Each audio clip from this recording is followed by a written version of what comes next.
মানুষ কথা মালার রাজনীতি চায় না, সুষ্ঠু পরিকল্পনা গ্রহণ ও প্রতিশ্রুতির বাস্তবায়ন চায়, এমন মন্তব্য করেছেন বিএনপির ভারপ্রাপ্ত চেয়ারম্যান তারেক রহমান। রাজধানীর ইঞ্জিনিয়ার্স ইনস্টিটিউশনে যুবদলের আলোচনা সভায় একথা বলেন তিনি।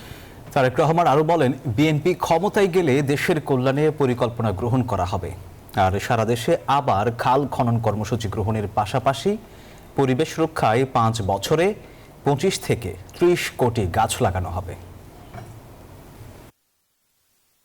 জুলাই আগস্ট গণ অভ্যুত্থান, শোক ও বিজয়ের বর্ষপূর্তি উপলক্ষে আলোচনা সভার আয়োজন করে জাতীয়তাবাদী যুবদল। এতে লন্ডন থেকে ভার্চুয়ালি যুক্ত হন বিএনপির ভারপ্রাপ্ত চেয়ারম্যান তারেক রহমান।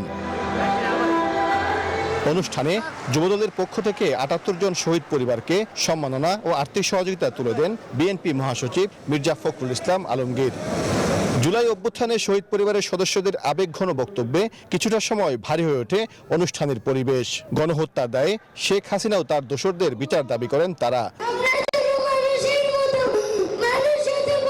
সভায় বিএনপি মহাসচিব মির্জা ফখরুল ইসলাম আলমগীর বলেন, গণতন্ত্রের যাত্রাকে বাধাগ্রস্ত করতে দেশে আবারও ষড়যন্ত্র শুরু হয়েছে। ষড়যন্ত্র চলছে, একটা চক্রান্ত চলছে যে দেশে আবার একটা অস্থিরতা সৃষ্টি করবার, দেশে একটা ষড়যন্ত্র তৈরি করবার, যেন বাংলাদেশে গণতন্ত্রের ট্রানজিশন সঠিক মতো না হয়। প্রধান অতিথির বক্তব্যে বিএনপির ভারপ্রাপ্ত চেয়ারম্যান তারেক রহমান বলেন, জনগণ অতীতের মতো আর প্রতিশ্রুতির রাজনীতি দেখতে চায় না, জনগণ চায় প্রতিশ্রুতির বাস্তবায়ন। সব মশার বিরুদ্ধে সুরক্ষা দিতে এলো বসুন্ধরা এক্সট্রিম অ্যারোসল, মশার বিরুদ্ধে এক্সট্রিম সুরক্ষা।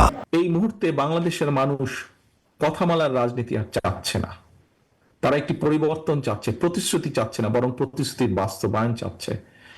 জনগণ এখন সুস্থ পরিকল্পনা গ্রহণ এবং প্রতিশ্রুতির বাস্তবায়ন চায়, এবং জনগণের সেই প্রত্যাশা পূরণের লক্ষ্যে বিএনপি জনগণের জীবন মান উন্নয়নের সুনির্দিষ্টভাবে কতগুলো পরিকল্পনা গ্রহণ করছে।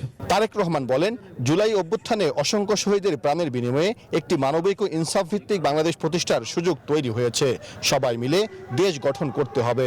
বিগত 1.5 দশকের ফ্যাসিবাদী বিরোধী আন্দোলনে যুবদলের নেতাকর্মীরা নির্যাতন নিপীড়ন উপেক্ষা করেও রাজপথে আন্দোলনে সক্রিয় ছিলেন। আন্দোলন করতে গিয়ে ফ্যাসিবাদী সরকারের পতিত পলাতক ফ্যাসিবাদী সরকারের শত নির্যাতনে ও নিপীড়নেও যুবদল পিছিয়ে যায়নি, রাজপথ ছেড়ে যায়নি তারা।